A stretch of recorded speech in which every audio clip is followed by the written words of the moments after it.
Hi everyone, welcome back to our YouTube channel Shuttu and മമ്മ. അപ്പോൾ ഇന്ന് നമ്മൾ കുറച്ചൊരു എന്താ പറയുക, ഒരു കുട്ടികളൊക്കെയുള്ള അമ്മമാർക്ക് വളരെ ഹെൽപ്ഫുള്ളായിട്ടുള്ള കുറച്ച് കാര്യങ്ങൾ നിങ്ങളുമായിട്ട് ഷെയർ ചെയ്യുമെന്ന് വിചാരിച്ചിട്ടാണ് ഞാൻ ഈ വീഡിയോ ചെയ്യുന്നത്. അപ്പോൾ എല്ലാവരും വീഡിയോ സ്കിപ്പ് ചെയ്യാതെ കാണാം.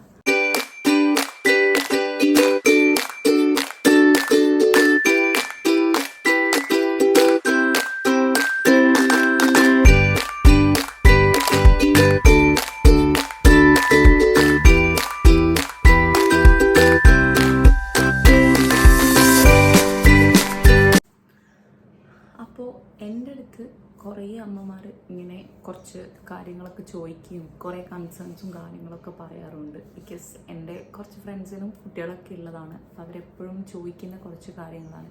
ഇങ്ങനെയാണ് കുട്ടിക്ക് വെയിറ്റ് ഗെയിൻ ചെയ്യേണ്ടത്, എന്തൊക്കെയാണ് കൊടുക്കാറുള്ളത്, നമ്മൾ എന്താണ് അതിന് ചെയ്യേണ്ടത്, അങ്ങനെ കുറേ കാര്യങ്ങൾ. അതിനെക്കുറിച്ച് ഞാൻ വിചാരിച്ചിരുന്നു പിന്നെ അതിന് കുറച്ച് എല്ലാവർക്കും യൂസ്ഫുൾ ആവുന്ന രീതിയിൽ ഒരു വീഡിയോ ചെയ്യാമെന്നുള്ളത്. മെയിനായിട്ടുള്ള ഒരു കാര്യം എന്താണെന്ന് വെച്ചാൽ, നമ്മുടെ കുട്ടികൾക്ക് ഓരോ ഇയറിലും അല്ലെങ്കിൽ ഓരോ മന്തിലും എന്താണ് ഐഡിയൽ വെയിറ്റ് എന്നുള്ളത് നമ്മളൊരു പീഡിയാട്രിഷ്യനെ കണ്ട് കറക്റ്റായിട്ട് നമ്മൾ മനസ്സിലാക്കി വെക്കണം.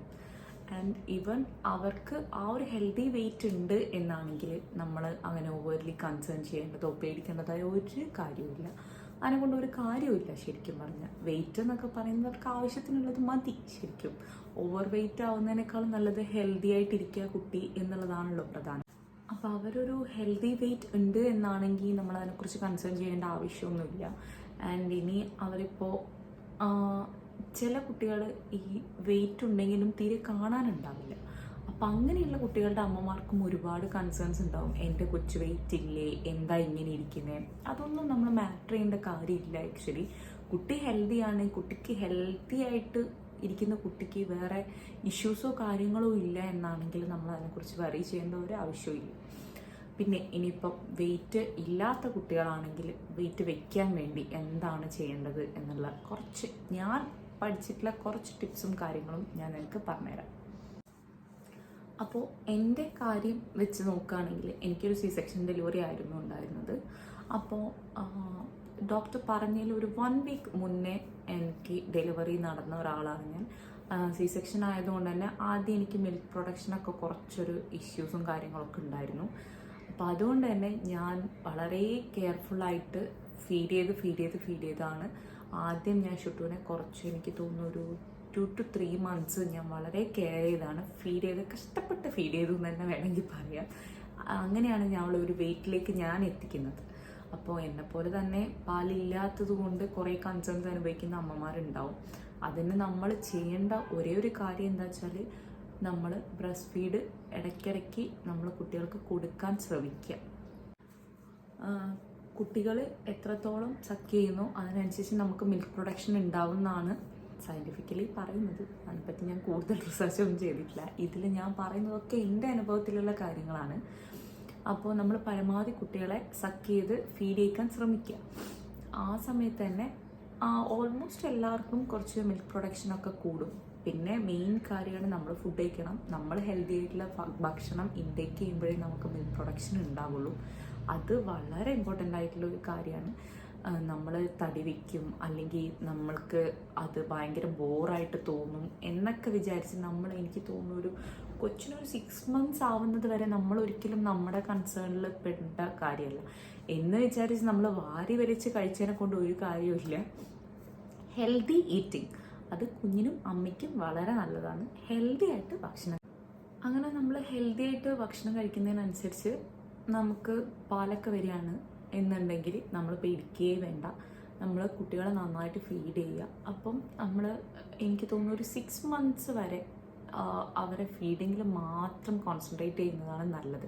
ഞാൻ ആക്ച്വലി 1 year ആവുന്നത് വരെ അങ്ങനെ ഭയങ്കരമായിട്ട് ഫുഡ് കൊടുത്ത് അങ്ങനെ ഒന്നും ഞാൻ ചെയ്തിട്ടില്ല. എനിക്ക് നന്നായിട്ട് മിൽക്ക് പ്രൊഡക്ഷൻ ഉണ്ടായിരുന്നു. അതുകൊണ്ട് തന്നെ ഞാൻ നന്നായിട്ട് പാല് കൊടുത്തിട്ട് തന്നെയാണ് അവളെ ഒന്ന് സെറ്റാക്കി എടുത്തത്. ഞാൻ പറഞ്ഞല്ലോ, ആദ്യം എനിക്ക് മിൽക്ക് ഇല്ലാത്തൊരു പ്രശ്നം ഉള്ളതുകൊണ്ട് തന്നെ എനിക്ക് ഭയങ്കര കൺസേൺ ആയിരുന്നു. അവൾക്ക് കിട്ടുന്നുണ്ടോ, അവളുടെ വിശപ്പ് മാറുന്നുണ്ടോ, അതൊക്കെ എനിക്ക് ഭയങ്കര കൺസേൺ ആയിരുന്നു. അപ്പോൾ ആദ്യത്തെ ഒരു 3 മാസം ഞാൻ നന്നായിട്ട് സ്ട്രെസ് ചെയ്തിട്ടുണ്ട്, നന്നായിട്ട് കഷ്ടപ്പെട്ടിട്ടുണ്ട്. പിന്നെ നമ്മൾ ഓരോ മന്തിലും ഡോക്ടറെ അടുത്ത് പോകുമ്പം ഡോക്ടർ ഓക്കെയാണ്, കുട്ടി ഹെൽത്തിയാണ്, വെയിറ്റ് ഓക്കെ ആണെന്ന് പറയുമ്പം നമുക്ക് ഭയങ്കര സന്തോഷമാണ്. പിന്നെ എന്നെ സംബന്ധിച്ചിടത്തോളം ഞാനൊരു 1 ഇയർ വരെ കണ്ടിന്യൂസ്ലി ഡോക്ടർ എപ്പോഴൊക്കെ പറയുന്നു ആ ഇൻ്റർവെൽസിലൊക്കെ ഞാൻ പോയി ഡോക്ടറെ കണ്ടിട്ടുണ്ട്. അവർ പറയുന്നതൊക്കെ കേട്ട് ഡോക്ടറുടെ ഇൻസ്ട്രക്ഷൻസ് അനുസരിച്ചാണ് ഞാൻ ഫുഡ് കൊടുത്തതും കാര്യങ്ങളൊക്കെ ചെയ്തത്. എല്ലാവരും അത് ചെയ്യണമെന്ന് ഞാൻ പറയില്ല, എല്ലാവർക്കും അതൊന്നും അഫോർഡബിൾ ആയിരിക്കണം എന്നുമില്ല. പക്ഷേ പറ്റുന്ന ആൾക്കാർ എന്തായാലും ചെയ്യുക. എന്താന്ന് വെച്ചാൽ നമുക്ക് ചുറ്റിലും നിന്ന് ഒരുപാട് ആൾക്കാർ ഒരുപാട് കാര്യങ്ങൾ പറഞ്ഞുതരാൻ ഉണ്ടാവും. എല്ലാം കൂടെ കേട്ട് നമ്മളൊരു മിസ്റ്റേക്ക് ചെയ്യുന്നതിനേക്കാൾ നല്ലത് നമ്മൾ അറിയുന്ന ഒരാളുടെ അടുത്തുനിന്ന് ഒപ്പീനിയൻ എടുക്കുക എന്നുള്ളതാണ്. പിന്നെ നമ്മൾ എന്താണ് കുട്ടിക്ക് കൊടുക്കേണ്ടതെന്ന് അമ്മമാർക്ക് നല്ലൊരു ധാരണ വേണം. അതിനനുസരിച്ച് നമ്മൾ പ്രോപ്പർലി അവരെ ഫീഡ് ചെയ്യുക എന്നുള്ളത് മാത്രമാണ് ഇതിലെ പ്രധാനപ്പെട്ടത്. ആഫ്റ്റർ 6 months നമ്മൾ ചെറുതായിട്ട് അവർക്ക് ഫുഡൊക്കെ കൊടുക്കാൻ എന്തായാലും സ്റ്റാർട്ട് ചെയ്യുമല്ലോ. അപ്പോൾ ആദ്യം തന്നെ നമ്മൾ ഭയങ്കരമായിട്ട് അവരെ ഫോഴ്സ്ഫുള്ളി കഴിപ്പിക്കേണ്ട ആവശ്യമൊന്നുമില്ല. ഞാൻ ആദ്യം കൊടുത്തു തുടങ്ങിയത് റാഗിയാണ്. അത് ഞാൻ നേരത്തെ പറഞ്ഞ പോലെ എൻ്റെ അടുത്ത് ഡോക്ടറുടെ ഇൻസ്ട്രക്ഷൻ അനുസരിച്ചാണ് ഞാൻ കൊടുത്തിട്ടുള്ളത്. റാഗി ഇപ്പോഴും അതെ അപ്പോഴും അതെ ഷുട്ടുവിന് ഭയങ്കര ഒരു കംഫർട്ട് ഫുഡാണ്. അവൾ അത് എത്ര കിട്ടിയാലും ഇവനിപ്പം ഞാനൊരു 4 നേരം അത് കൊടുത്താലും അവളത് കഴിക്കും. അവൾക്ക് ഒരു പരാതിയില്ല, അവൾക്ക് അത്ര ഇഷ്ടമാണ് റാഗി. അതാണ് ഞാൻ ആദ്യം 6 months സ്റ്റാർട്ട് ചെയ്തപ്പോൾ ഞാൻ കൊടുത്തിരുന്ന ഒരേ ഒരു ഫുഡ് റാഗിയാണ്. ചിലവർ കഞ്ഞി കൊടുക്കുന്നവരുണ്ട്, വീട്ടിലെ കഞ്ഞി മിക്സിയിൽ അരച്ച് കൊടുക്കുന്ന ആൾക്കാരുണ്ട്, മറ്റു പലതും കൊടുക്കുന്ന ആൾക്കാരുണ്ട്, പഴം കൊടുക്കുന്ന ആൾക്കാരുണ്ട്. അതൊക്കെ നിങ്ങളുടെ കുട്ടി കഴിക്കുന്നതാണെങ്കിൽ നിങ്ങൾക്കത് കൊടുക്കാം, കുഴപ്പമൊന്നുമില്ല. ഈവൻ കുട്ടി കഴിക്കുന്നില്ല എന്നാണെങ്കിൽ പ്ലീസ് ഡോണ്ട് ഫോഴ്സ് ദം. നമ്മൾ ഫീഡ് ചെയ്യുമ്പോൾ കുട്ടിക്കയറ്റി കൊടുത്തിട്ട് ഒരു കാര്യമില്ല. കുട്ടിക്ക് എന്താണോ വേണ്ടത് അത് ഹെൽത്തിയർ വേർഷനിൽ അവരെ കഴിപ്പിക്കാൻ ശ്രമിക്കുക. എൻ്റെ അമ്മ എപ്പോഴും കളിയാക്കുന്ന കാര്യമാണ് ഷുട്ടു റാഗി കുട്ടിയാണെന്ന് പറഞ്ഞിട്ട്. ബട്ട് അവൾ അത് കഴിക്കുമ്പോൾ എനിക്ക് ഭയങ്കര സന്തോഷമാണ്. കാരണം റാഗി ഈസ് എ പെർഫെക്റ്റ് ഫുഡാണ്. എല്ലാം അത്രയും ഗുണങ്ങളുള്ള ഒരു ഫുഡ് കുട്ടികൾക്ക് വേറെ ഇല്ല. സത്യം പറഞ്ഞാൽ അത്രയും നല്ലതാണ് റാഗി. നമുക്ക് കുറുക്കായിട്ട് കൊടുക്കാം, നമുക്ക് ദോശയായിട്ട് കൊടുക്കാം, എന്താണ് വോട്ട് എവർ ദേ വോണ്ട് അങ്ങനെ നമുക്ക് കൊടുക്കാൻ പറ്റിയ അത്രയ്ക്കും നല്ലതാണ്. എത്ര വയസ്സ് വരെ അവർ കുടിച്ചാലും അതും നല്ലതാണ്. പിന്നെ റാഗി കഴിഞ്ഞ് കഴിഞ്ഞാൽ ഞാൻ അവർക്ക് കൊടുത്തു തുടങ്ങിയത് ഓട്സാണ്. രാത്രി നേരത്തെ ഞാൻ ഒരു വീഡിയോ ഇട്ടിട്ടുണ്ടായിരുന്നു ക്രീമി ഓട്സിൻ്റെ റെസിപ്പി, അങ്ങനെയും ഞാൻ കൊടുത്തിട്ടുണ്ട്. അതും അവൾക്ക് ഭയങ്കര ഇഷ്ടമുള്ള ഒരു കാര്യമാണ്. പിന്നെ ഒരു 8 months ഒക്കെ ആയപ്പോഴാണ്, 8 months ഒക്കെ കഴിഞ്ഞപ്പോഴാണ് അവൾ ചോറ് കഴിക്കാൻ തുടങ്ങിയത്. ആക്ച്വലി എന്താ വെച്ചാൽ അവൾക്ക് കഞ്ഞി, ചോറ് അങ്ങനത്തെ ഐറ്റംസിനോട് ഇപ്പോഴും വലിയ താല്പര്യമില്ല. പിന്നെ ഒരു നേരമെങ്കിലും നമ്മുടെ ഫുഡ് റൂട്ടീൻ എന്ന് പറയുന്നത് അങ്ങനെയാണല്ലോ, രാവിലത്തെ കഴിഞ്ഞാൽ ലഞ്ചിന് മസ്റ്റ്ലി ചോറാണ്. അതാണ് നമ്മൾ ശീലിച്ച് വന്നൊരു രീതി. അതുകൊണ്ട് തന്നെ ഉച്ചയ്ക്ക് കുറച്ച് ചോറ് കഴിച്ചോട്ടെ എന്ന് വെച്ച് കുറച്ച് വെജിറ്റബിൾസ് അല്ലെങ്കിൽ ഫിഷൊക്കെ വെച്ച് ചോറ് തന്നെയാണ് ഞാൻ കൊടുക്കാൻ ശ്രമിച്ചിരുന്നത്. പിന്നെ ഞാൻ ഈ പറഞ്ഞ പോലെ 8 months അല്ലെങ്കിൽ അവൾക്ക് പല്ല് വന്ന് തുടങ്ങിയപ്പോഴാണ് ഞാൻ ചോറൊക്കെ കുറച്ച് കൊടുക്കാൻ തുടങ്ങിയത്. അതുവരെ റാഗി. പിന്നെ ഞാൻ കൊടുത്തിരുന്ന ഒരു ഫുഡ് എന്ന് പറയുന്നത് പംകിനാണ്. പംകിനും ഇത് പറഞ്ഞ പോലെ ഭയങ്കര നല്ലതാണ്. നമ്മുടെ നാട്ടിൽ മത്തൻ എന്ന് പറയും. അതും കുട്ടികൾക്ക് ഭയങ്കര നല്ലൊരു ഫുഡാണ്. അപ്പം ഞാനിപ്പോൾ രാവിലെ ഞാൻ റാഗി കൊടുക്കുകയാണെങ്കിൽ ഉച്ചയ്ക്ക് ഞാൻ പംകിനാണ് കൊടുത്തുകൊണ്ടിരുന്നത്. ഇവൻ വൈകുന്നേരം ഞാൻ വേറെ എന്തെങ്കിലും ഫുഡ് കൊടുക്കും. പിന്നെ രാത്രി ഇതുപോലെ ഓട്സ് കൊടുക്കും. പംകിൻ ആൻഡ് ബ്രോക്കോളിയും കുട്ടികൾക്ക് ഭയങ്കര നല്ലതാണ്. അതും ഷുട്ടിന് ഭയങ്കര ഇഷ്ടപ്പെട്ട ഫുഡായിരുന്നു. അവൾ ഇപ്പോഴും കഴിക്കുന്നുണ്ട്. 6 months തൊട്ടിട്ട് ഞാൻ കൊടുക്കുന്നുമുണ്ട്. അത് തന്നെയാണ് കണ്ടിന്യൂസ്ലി കഴിക്കുന്നത്. കുട്ടികളുടെ ബ്രെയിൻ ഡെവലപ്മെൻറ്റിനൊക്കെ ബ്രോക്കോളി ഭയങ്കര നല്ലതാണ്. അതിപ്പോൾ എങ്ങനെ കുക്ക് ചെയ്ത് കൊടുക്കുന്നു എന്നുള്ളത് നിങ്ങൾ പല രീതിയിൽ കുക്ക് ചെയ്ത് നോക്കുക. ഏതാണോ നിങ്ങളുടെ കുട്ടികൾക്ക് ഇഷ്ടപ്പെടുന്ന, അവരെങ്ങനെയാണോ കഴിക്കുന്നത് അങ്ങനെ കൊടുക്കാൻ ശ്രമിക്കുക. അങ്ങനെ ഇപ്പോൾ എനിക്ക് പറയാൻ പറ്റും. കാരണം എവറി ചൈൽഡ് ആർ ഡിഫറെൻറ്റ്. അപ്പോൾ നമ്മൾ എൻ്റെ കുട്ടിക്ക് കൊടുക്കുന്ന പോലെ നിങ്ങളുടെ കുട്ടിക്ക് കൊടുത്താൽ ചിലപ്പോൾ കഴിക്കണം എന്നില്ല. അപ്പം എങ്ങനെയാണോ നമ്മൾ കുറച്ച് സമയമെടുത്ത് കണ്ടുപിടിക്കുക എങ്ങനെ കൊടുത്താൽ കുട്ടി കഴിക്കും എന്നുള്ളത്. അങ്ങനെ നമുക്കത് കൊടുക്കാം. ഇപ്പം ഷുട്ടുവിൻ്റെ കാര്യം പറയുകയാണെങ്കിൽ അവൾ പംകിൻ്റെ കൂടെ ഞാൻ സ്റ്റീം ചെയ്ത് അല്ലെങ്കിൽ വേർപ്പിച്ച് ബ്രോക്കോളി കൊടുക്കുമ്പോൾ അവൾ കഴിക്കും. ഞാൻ ഇപ്പോഴും അവൾക്ക് കുറച്ചൊരു സ്മൂതി ടൈപ്പിലാണ് ഞാൻ കൊടുക്കാറുള്ളത്. കാരണം അങ്ങനെയാണ് അവൾക്ക് കുറച്ചും കൂടി ഇഷ്ടം. അതുകൊണ്ട് ഞാൻ മത്തനും ബ്രോക്കോളിയും ഒന്നിച്ച് വേർപ്പിച്ച് അരച്ച് അവൾക്ക് കൊടുക്കും. ഇല്ലെങ്കിൽ ഞാൻ ക്യാരറ്റ്, ബ്രോക്കോളി ഒരുമിച്ച് സ്റ്റീം ചെയ്ത് അരച്ചിട്ട് കൊടുക്കും. അങ്ങനെയുള്ള ടൈപ്സിലാണ് ഞാൻ കൊടുക്കാറുള്ളത്. പിന്നെ ഇപ്പം ഞാൻ ബ്രോക്കോളി വേറെയും ആഡ് ചെയ്യുന്നത് എങ്ങനെയാണെന്ന് വെച്ചാൽ ഓംലെറ്റ് ആക്കുമ്പോൾ അല്ലെങ്കിൽ നമ്മൾ എഗ്ഗ് വെച്ച് നമ്മൾ എന്തെങ്കിലും ചെയ്യുമ്പോൾ അതിൽ ആഡ് ചെയ്ത് കൊടുക്കും. എങ്ങനെയായാലും നമുക്ക് കുറച്ചും കൂടെ ഹെൽത്തിയർ വേർഷൻ അവർക്ക് ഇൻട്രൊഡ്യൂസ് ചെയ്യുമ്പോൾ അവരെങ്ങനെയാണോ കഴിക്കുന്നത് അങ്ങനെ നമ്മൾ ഉണ്ടാക്കി കൊടുക്കാൻ ശ്രമിക്കുക. അല്ലാതെ കുട്ടിക്ക് വാശി പിടിക്കും, അവർ കഴിക്കില്ല, പിന്നെ അവർക്ക് ഫുഡിനോടുള്ള ആ ഒരു ഇഷ്ടം അത് കംപ്ലീറ്റ്ലി അങ്ങ് പോവും. ചോറ് കഴിക്കുന്നില്ല എന്ന് വിചാരിച്ച് നിങ്ങൾ ടെൻഷൻ അടിക്കേണ്ട കാര്യമൊന്നുമില്ല. ഹെൽത്തി ആയിട്ടുള്ള ഫുഡ് എങ്ങനെയെങ്കിലും അവരിലേക്ക് എത്തിക്കുക എന്നുള്ളത് മാത്രമാണ് നമ്മൾ ചെയ്യേണ്ട കാര്യം. ഞാൻ പറഞ്ഞല്ലോ, എനിക്ക് ഇനീഷ്യലി ഉള്ള കുറച്ച് സ്ട്രഗിൾസും കാര്യങ്ങളും അല്ലാതെ വെയിറ്റിനെ കുറിച്ചോ അങ്ങനെയൊന്നും പിന്നെ എനിക്ക് അങ്ങനെ ഒരു കൺസേണോ കാര്യങ്ങളോ വന്നിട്ടില്ല. ഞാനപ്പോൾ ഇങ്ങനെ തന്നെയാണ് ഞാൻ ഇപ്പോഴും കണ്ടിന്യൂസ്ലി പോയിക്കൊണ്ടിരിക്കുന്നത്. എന്താ പറയുക, ഫോഴ്സ്ഫുള്ളി ഞാൻ അവൾക്ക് ഇഷ്ടമില്ലാത്ത സാധനങ്ങളൊന്നും അങ്ങനെ ഭയങ്കര ഫോഴ്സ്ഫുള്ളി ഞാൻ കൊടുക്കാറില്ല. അവൾക്ക് ആക്ച്വലി പഴം കഴിക്കില്ല, ആപ്പിൾ ഇഷ്ടമല്ല, അതൊന്നും ഞാൻ ഫോഴ്സ്ഫുള്ളി ഞാൻ കൊടുക്കാറില്ല. പക്ഷേ എൻ്റെ അടുത്ത് ഡോക്ടർ പറഞ്ഞ എന്താ വെച്ചാൽ, കുട്ടികൾക്ക് ഇഷ്ടമില്ലാത്ത സാധനമാണെങ്കിൽ അവരുടെ മുന്നിൽ നിന്ന് അത് കുട്ടി കഴിക്കില്ല, അത് കുട്ടിക്ക് ഇഷ്ടമല്ല എന്ന് പറയാതിരിക്കുക. അങ്ങനെ പറയാൻ പാടില്ല എന്നാണ് എൻ്റെ അടുത്ത് ഡോക്ടർ പറഞ്ഞിട്ടുള്ളത്. ഞാൻ അതുപോലെ തന്നെ ഞാൻ ചെയ്യാറില്ല. പിന്നെ അവർക്ക് ഇഷ്ടമില്ലാത്ത സാധനം അവരുടെ അടുത്തിരുന്ന് നമ്മൾ കഴിക്കാൻ ശ്രമിക്കുക. അപ്പോൾ അതിൽ നിന്ന് ഒരു പീസ് അവർക്ക് കൊടുക്കുക. അങ്ങനെ അവരുടെ മൈൻഡ് മാറി വരും എന്നാണ് പറയുന്നത്. ശരിയാണ്. ഇപ്പം ഷുട്ടു ചെറുതായിട്ട് പഴം ഞാൻ ബട്ടറിൽ സോട്ട് ചെയ്ത് കൊടുക്കുമ്പോൾ കഴിക്കാൻ തുടങ്ങിയിട്ടുണ്ട്. I am very happy. അപ്പോൾ അങ്ങനെ നമ്മൾ ചെറിയ ചെറിയ മാറ്റങ്ങൾ വരുത്തി എങ്ങനെ കുട്ടി കഴിക്കും, എങ്ങനെ കൊടുത്താൽ അവർക്ക് ഇഷ്ടമാവും എന്നുള്ളത് നമ്മൾ കണ്ടുപിടിക്കുക എന്നുള്ളത് മാത്രമേ ഇതിൽ ചെയ്യാൻ പറ്റുന്നുള്ളൂ. പിന്നെ നമ്മൾ മാക്സിമം എന്നല്ല, ഒരു അപ് ടു ഒരു ഏജ് എത്തുന്നത് വരെ നമ്മൾ ഹോംലി ഫുഡ് മാത്രം അവർക്ക് കൊടുക്കുക. പുറത്ത് നമ്മൾ പോവും, ഓക്കെ, അതൊക്കെ ശരിയാണ്. എപ്പോഴും വൺസിന് വൈലൊക്കെ കൊടുക്കുന്നതിൽ കുഴപ്പമില്ല. പക്ഷേ എന്നാലും അവർക്ക് ഇഷ്ടപ്പെടുന്ന ഒരുപാട് സാധനങ്ങൾ നമുക്ക് പുറത്തുനിന്ന് കിട്ടുമല്ലോ. അപ്പോൾ അതൊക്കെ നമ്മൾ ഒന്ന് വീട്ടിൽ തന്നെ ട്രൈ ചെയ്യാൻ ശ്രമിക്കുക. അത് എല്ലാവർക്കും പറ്റണമെന്നില്ല, പക്ഷേ അവർക്ക് വേണ്ടത് എന്താണെന്ന് വെച്ചാൽ അത് ആ ഒരു രീതിയിൽ നമ്മൾ ഹെൽത്തി ആയിട്ടുള്ള ഒരു വേർഷൻ നമ്മൾ വീട്ടിൽ നിന്ന് തന്നെ ഉണ്ടാക്കി കൊടുക്കുകയാണെങ്കിൽ കുട്ടികൾ വിൽ ബി ഹാപ്പി. അവർ നന്നായിട്ട് കഴിക്കുകയും ചെയ്യും. ഞാൻ അങ്ങനെയാണ് കുറച്ച് ട്രൈ ചെയ്ത് വരുന്നത്. എനിക്ക് എന്താ പറയുക, അറിയാവുന്ന കുറച്ച് റെസിപ്പീസ് ഉണ്ട്. അതും നിങ്ങൾക്ക് വേണം എന്നാണെങ്കിൽ നിങ്ങൾ പ്ലീസ് ഡു കമൻറ്റ്. ഞാൻ അതിൻ്റെ ഡീറ്റെയിൽഡ് റെസിപ്പിയൊക്കെ ചെയ്തു തരാം.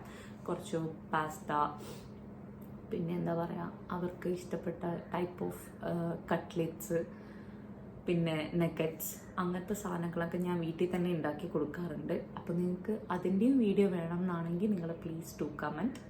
പിന്നെ നമ്മൾ ചെയ്യേണ്ട ഒരു പ്രധാന കാര്യം എന്താണെന്ന് വെച്ചാൽ, 6 months ഓക്കെ, ഒരു 8 months ഒക്കെ ആവുമ്പോൾ കുട്ടികൾ ഇരുന്ന് തുടങ്ങുന്ന സമയം ഉണ്ടാവുമല്ലോ. ഇരുന്ന് തുടങ്ങുന്ന സമയം തൊട്ട് അവരെ ഇരുന്ന് മീൻസ് ഒരു കംഫർട്ട് ചെയറിലോ അല്ലെങ്കിൽ അവരുടെ ഫുഡ് ചെയർ ഉണ്ടല്ലോ, സിറ്റിംഗ് ചെയറിലോ ഇരുത്തി ഭക്ഷണം കഴിപ്പിക്കാൻ നമ്മൾ ഭയങ്കരമായിട്ട് ശ്രമിക്കണം. എന്താ വെച്ചാൽ ചില കുട്ടികളെ ഞാൻ കണ്ടിട്ടുണ്ട് നടന്നിട്ടും ഇരുന്നിട്ടും കിടന്നിട്ടും ഓടിയിട്ടൊക്കെ ഫുഡ്, അവർ കഴിക്കുന്നതിൻ്റെ ഇടയ്ക്ക് ഓടിയിട്ട് ഫുഡ് കൊടുക്കുക, അതൊക്കെയാണ് നടക്കുക. ബിക്കോസ് കുട്ടികൾ കഴിക്കില്ല. എവറിബഡി അത് ചെയ്യുന്ന ആൾക്കാർ പറയുന്നതാണ് വേറെ എന്താ ചെയ്യുക, കുട്ടി കഴിക്കണ്ടേ എന്നുള്ളത്. കുട്ടി കഴിക്കുന്നതൊക്കെ നമ്മൾ എന്താ പറയുക, നമ്മൾ ട്രെയിൻ ചെയ്യുന്നതിനനുസരിച്ചാണ്. നമ്മളൊരു 8 months ഒക്കെ ആകുമ്പം കുട്ടികൾ ഇരിക്കാൻ തുടങ്ങുന്ന സമയം തൊട്ട് ഒരു സ്ഥലത്ത് ഇരുത്തി അവർക്ക് ഫുഡ് കൊടുക്കാൻ നമ്മൾ ട്രൈ ചെയ്യാമെന്ന് മാത്രമേ പറയാൻ പറ്റൂ. എല്ലാ കുട്ടികളും ഒരുപോലെയല്ല, എല്ലാ കുട്ടികളും അത് ചെയ്യണമെന്നുമില്ല. പക്ഷെ നമ്മൾ ട്രൈ ചെയ്യുക. ഒരു ദിവസം ട്രൈ ചെയ്താൽ നടക്കില്ല, രണ്ടാമത്തെ ദിവസം ട്രൈ ചെയ്യുക, അതും നടക്കില്ല, മൂന്നാമത്തെ ദിവസവും ട്രൈ ചെയ്യുക. അങ്ങനെ അവരെപ്പോൾ അതിന് എന്താ പറയുക വില്ലിങ് ആവുന്നു അതുവരെ നമ്മൾ ട്രൈ ചെയ്യുക. ഇരുന്ന് ഒരു സ്ഥലത്ത് ഇരുന്ന് ഭക്ഷണം കഴിക്കുമ്പോൾ തന്നെ കുട്ടികൾക്ക് അത് ശരീരത്തിൽ പിടിക്കും, നന്നായിട്ട് ശരീരത്തിൽ പിടിക്കും. അത് അവരുടെ ബോഡിയിൽ എത്രയും വേഗം നമുക്ക് എത്തിക്കാൻ പറ്റുമോ അതിനൊരു ബെസ്റ്റ് സൊല്യൂഷനാണ് അവരെ അടക്കിയിരുത്തി ഭക്ഷണം കൊടുക്കുക എന്നുള്ളത്. ഈ കളിക്കുന്നതിലിടയ്ക്കോ അല്ലെങ്കിൽ ഫോൺ നോക്കി TV വാച്ച് ചെയ്ത് ഫുഡ് കഴിക്കുന്നതിനോട് ഒരു കാര്യവുമില്ല. കാരണം അവരുടെ മൈൻഡ് വേറെയാണ്. അവരുടെ മൈൻഡ് വേറെ വെച്ചിട്ടാണ് അവർ ഫുഡ് കഴിക്കുന്നത്. അപ്പോൾ അവരുടെ തലച്ചോറിൽ ഫുഡിങ് അല്ല നടക്കുന്നത്. ആ ഒരു പ്ലേ ടൈം അല്ലെങ്കിൽ TV നോക്കുന്നതിന് TV ആണ് അവർ ശ്രദ്ധിക്കുന്നത്.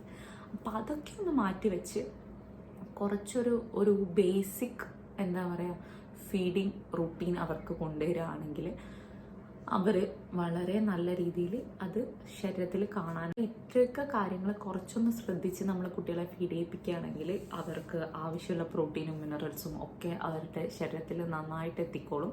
നമ്മൾ അമ്മമാർ അങ്ങനെ വറി ചെയ്യേണ്ട ആവശ്യമൊന്നുമില്ല. പിന്നെ ഇപ്പം ഞാൻ പറഞ്ഞ പോലെ ഹെൽത്തി ആയിട്ട് ഹോംലി ആയിട്ട് അവരെ ഫീഡ് ചെയ്യിക്കാൻ ശ്രമിക്കുക. പിന്നെ ഞാൻ നേരത്തെ പറയാൻ വിട്ടുപോയൊരു കാര്യമാണ് നോ ഷുഗർ. അത് മസ്റ്റായിട്ട് അമ്മമാർ ശ്രദ്ധിച്ച് ചെയ്യേണ്ട കാര്യമാണ്. പണ്ടത്തെ അമ്മമാരൊക്കെ പറയും ആ മധുരം കൊടുക്കുന്നതിൽ കുഴപ്പമില്ല, അതെന്താ അത് കൊടുത്തൂടെ എന്നൊക്കെ നമ്മളുടെ അടുത്ത് ചോദിക്കാൻ കുറേ ആൾക്കാരുണ്ടാവും. പക്ഷേ നെവർ മൈൻഡ്, അതൊന്നും നമ്മൾ കേൾക്കേണ്ട ആവശ്യമില്ല. നമ്മുടെ കുട്ടികളാണ്, അവരെ ഹെൽത്തി ആക്കി വെക്കുക എന്നുള്ളതാണ് നമുക്ക് ചെയ്യാൻ പറ്റുന്ന ഒരു കാര്യം. എത്രത്തോളം നമുക്ക് ഷുഗർ കട്ട് ചെയ്യാൻ പറ്റുന്നോ അത്രത്തോളം കുട്ടീൻ്റെ ഹെൽത്തിനെ അത് നന്നായിട്ട് ബാധിക്കും. അപ്പോൾ എനിക്കിപ്പോൾ എൻ്റെ മോൾക്ക് ഇപ്പോഴും 1 വയസ്സായി, ബട്ട് ഞാൻ ഷുഗർ കൊടുക്കാറില്ല. ഞാൻ പനങ്കൽക്കണ്ടം പൊടിച്ച് വെച്ചാണ് ഞാൻ അവൾക്ക് റാഗിയിലും അതുപോലെ ഇങ്ങനെ കുറുക്ക് ഐറ്റംസിലൊക്കെ ആഡ് ചെയ്ത് കൊടുക്കുന്നത്. അപ്പാർട്ട് ഫ്രം ദാറ്റ് പുറത്ത് നല്ല food means bakery items, biscuit, chocolates അതൊന്നും കൊടുക്കാതിരിക്കുക. ഞാനിപ്പോഴും കൊടുക്കാറില്ല. അങ്ങനെയുള്ള ഹൈലി ഷുഗർഡ് ആയിട്ടുള്ള ഐറ്റംസ് നമ്മൾ പരമാവധി ഒഴിവാക്കുക. അതും കുട്ടിയുടെ ഹെൽത്തിന് ഭയങ്കര നല്ലതാണ്. അപ്പോൾ ഇന്നത്തെ വീഡിയോ അത്രയൊക്കെ ഉള്ളൂ. ഇത് ഞാൻ എൻ്റെ ലൈഫിൽ പഠിച്ച കുറച്ച് കാര്യങ്ങൾ നിങ്ങളുമായിട്ട് ഷെയർ ചെയ്തെന്ന് മാത്രമേ ഉള്ളൂ. എൻ്റെ അടുത്ത് കുറേ ആൾക്കാർ അങ്ങനെ ചോദിച്ചിട്ടുണ്ടായിരുന്നു, എന്താണ് ചെയ്യാറുള്ളത്, എന്താണ് കൊടുക്കാറുള്ളത്, ആ റൊട്ടീൻ എങ്ങനെയാണെന്നൊക്കെ. അപ്പോൾ അവർക്കൊക്കെ വേണ്ടിയിട്ടാണ് ഞാൻ ഈ വീഡിയോ ചെയ്തത്. അപ്പോൾ എല്ലാവർക്കും ഈ വീഡിയോ ഇഷ്ടപ്പെട്ടു എന്ന് വിചാരിക്കുന്നു. നിങ്ങൾ കുട്ടികളുള്ള അമ്മമാരല്ലെങ്കിൽ നിങ്ങളുടെ ഫ്രണ്ട്സോ റിലേറ്റീവ്സോ ആരെങ്കിലും കുട്ടികളുള്ള ആൾക്കാരൊക്കെ ആണെങ്കിൽ നിങ്ങൾ കണ്ടു കഴിഞ്ഞ് ഷെയർ ചെയ്ത് കൊടുക്കുക. എല്ലാവർക്കും ഹെൽപ്ഫുൾ ആവുമെന്ന് വിചാരിക്കുന്നു. നമ്മളൊരു ഹെൽത്തി ഈറ്റിംഗ് ആദ്യമേ തന്നെ കുട്ടികളിൽ ശീലിപ്പിച്ചാൽ അവർക്ക് ആ ഒരു ഹെൽത്തി ലൈഫ് സ്റ്റൈൽ എന്തായാലും കൊണ്ടുവരാൻ സാധിക്കും. കാരണം ഇപ്പോഴത്തെ നമ്മുടെ സിറ്റുവേഷനും നമ്മുടെ ചുറ്റുപാടും ഒക്കെ അൺഹെൽത്തിയിലേക്കാണ് കൂടുതലും പോയിക്കൊണ്ടിരിക്കുന്നത്. അപ്പോൾ നമ്മൾ വീട്ടിൽ ട്രെയിൻ ചെയ്യുന്നതിനനുസരിച്ചാണ് കുട്ടികൾ വളരുന്നത്. അവർക്ക് ആ ഒരു ഹെൽത്തി തോട്ട് വരാനും നല്ലതാണ്. അപ്പോൾ എല്ലാവരും വീഡിയോ കാണണം. Like, share and subscribe to my channel. പിന്നെ അടുത്ത ഒരു നല്ല വീഡിയോ ആയിട്ട് കാണുന്നത് വരെ ബൈ.